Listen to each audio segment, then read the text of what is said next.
కాంగ్రెస్ ప్రభుత్వం ఏర్పడ్డ తర్వాత చేనేత కార్మికులను పూర్తిగా పట్టించుకోవడం లేదని సిద్దిపేట మాజీ మున్సిపల్ చైర్మన్ రాజనర్సు అన్నారు. గత బీఆర్ఎస్ ప్రభుత్వం చేనేత కార్మికులకు పెద్దపీట వేసిందని, ఈ ప్రభుత్వం చేనేత కార్మిక దినోత్సవాన్ని కూడా తూతూ మంత్రంగా నిర్వహిస్తుందని ఆరోపించారు. సిద్దిపేట జిల్లా కేంద్రంలోని ఎమ్మెల్యే క్యాంపు కార్యాలయంలో మాజీ మంత్రి హరీష్ రావు ఆధ్వర్యంలో చేనేత కార్మికులకు సన్మాన కార్యక్రమం నిర్వహించారు. కార్యక్రమంలో మాజీ మున్సిపల్ చైర్మన్ రాజనాథ్, బీఆర్ఎస్ రాష్ట్ర నాయకులు గుండు భూపేష్ తో కలిసి పాల్గొని పలువురు చేనేత కార్మికులను సాల్వాలతో సత్కరించారు. అనంతరం వారు మాట్లాడారు. చేనేత కార్మికులు నూలు పోగు తయారు చేసి బట్టలు నేస్తేనే మానవాళి బట్ట కడుతోందని అన్నారు. గత ప్రభుత్వంలో మాజీ ముఖ్యమంత్రి కేసీఆర్ చేనేత కార్మికుల సంక్షేమం కోసం అనేక పథకాలు అమలు చేశారని గుర్తు చేశారు. గత 2.5 సంవత్సరాలుగా కాంగ్రెస్ ప్రభుత్వం చేనేత కార్మికులకు చేసిందేమీ లేదని ఆరోపించారు.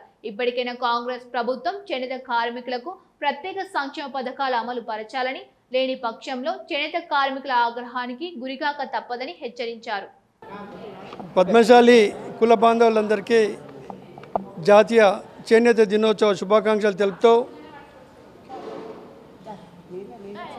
7th ఆగస్ట్ 1905 సంవత్సరంలో బొంబాయి మహానగరంలో స్వదేశీ ఉద్యమానికి అంకురార్పణ జరిగిందే ఈ చేనేత ఉద్యమం.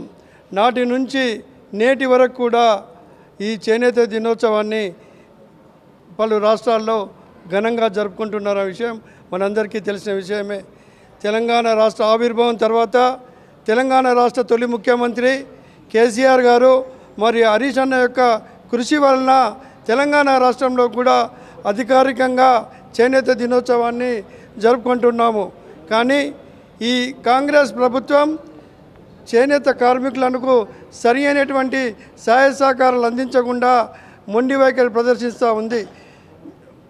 దేవుడు మానవ రూపాన్ని సృష్టిస్తే నేత కార్మికులు ఆ రూపానికి మానవ నూలు పోగుతో నేసి వస్త్రాన్ని అలంకరించి మానాన్ని కాపాడుతున్నటువంటి ఘనత పద్మశాలీలకు మాత్రమే దక్కింది. వ్యవసాయం తర్వాత ఉన్నతమైన రంగం ఏదైనా ఉంది అంటే అది చేనేత రంగమే అని ఈ సందర్భంగా చెప్పక తప్పదు. కానీ మారుతున్నటువంటి సమాజ అవసరాల దృష్ట్యా ఈ యొక్క నూతన ఒరవడికి సృష్టించి నూతన డిజైన్లతో వస్త్ర వ్యాపారం జరుగుతున్నది. దీని పోటీకి అనుగుణంగా చేనేత వస్త్రాలు కూడా నూతన డిజైన్లతో తీసుకుంటూ ఆన్లైన్ వ్యాపారాన్ని ప్రోత్సహించే విధంగా ఇటు ప్రభుత్వాలు కానీ ఇటు వ్యక్తులమైన మనం కానీ ప్రోత్సహించవలసినటువంటి అవసరం ఉంది. దీన్ని ఏ చేనేత కార్మికునికి ఒక వస్త్రం కొంటే ఆ ఒక చేనేత కార్మికునికి ఉపాధి కల్పించిన వాళ్ళం అయితాము. మన ఇండ్లలో ఏదైనా ఫంక్షన్స్ అయితే ఏదైనా ఇతర వస్త్రాల కంటే చేనేత చీరలు, చేనేత టవల్స్, చేనేత సంబంధించినటువంటి ఐటెంనే వాడే విధంగా మనం అందరము ప్రోత్సహించి చేనేత కార్మికులను ప్రోత్సహించాలని ఈ చేనేత డే సందర్భంగా మీ అందరికీ విజ్ఞప్తి చేస్తూ ఉన్నాను. జాతీయ చేనేత దినోత్సవం సందర్భంగా గౌరవ మాజీ మంత్రివర్యులు పెద్దలు స్థానిక శాసనసభ్యులు హరీష్ అన్న గారి ఆధ్వర్యంలో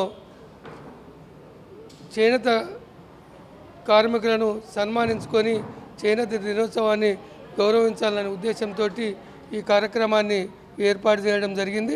ఈ కార్యక్రమంలో పాల్గొన్నటువంటి మా రాష్ట్ర నాయకులు గుండు భూపేష్ అన్న గారికి, అదేవిధంగా సిద్దిపేట పద్మశాలి సమాజ అధ్యక్షులు పెద్దలు ఇర్కోడ్ సొసైటీ అధ్యక్షులు మన కామున్ రాయేశమన్న గారు, అదేవిధంగా బాలరాజు గారు, ముదిగొండ శ్రీనివాస్ గారు, చిప్ప ప్రభాకర్ గారు, దుద్దెడ సంఘం అధ్యక్షులు శ్రీనివాస్ గారు, అదేవిధంగా పెద్దలందరికీ ఈ కార్యక్రమంలో పాల్గొన్నటువంటి కార్మికులకు అందరికీ కూడా చేనేత దినోత్సవ శుభాకాంక్షలు.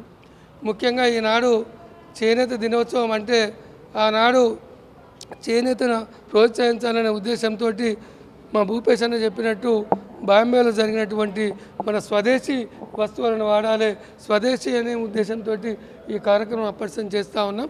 ముఖ్యంగా ఈనాడు కాంగ్రెస్ ప్రభుత్వం చేనేత దినోత్సవాన్ని తూతూ మంత్రంగా చేయడం జరిగింది. కలెక్టర్ ఆఫీసులో తూతూ మంత్రంగా చేసి మా ఆత్మగౌరవాన్ని దెబ్బతినే విధంగా ఈనాడు ఆ కార్యక్రమాన్ని నిర్వహించడం జరిగింది. ఇవాళ ప్రభుత్వాలు చేనేత కార్మికులను పట్టించుకోవాలి.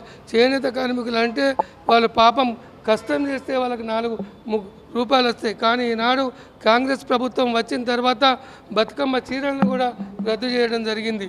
కొన్ని కొట్లాడంగా మొన్న ఏదో గుజరాత్ నుంచి తెచ్చిచ్చి ఇవ్వడం జరిగింది, సూరత్ నుంచి.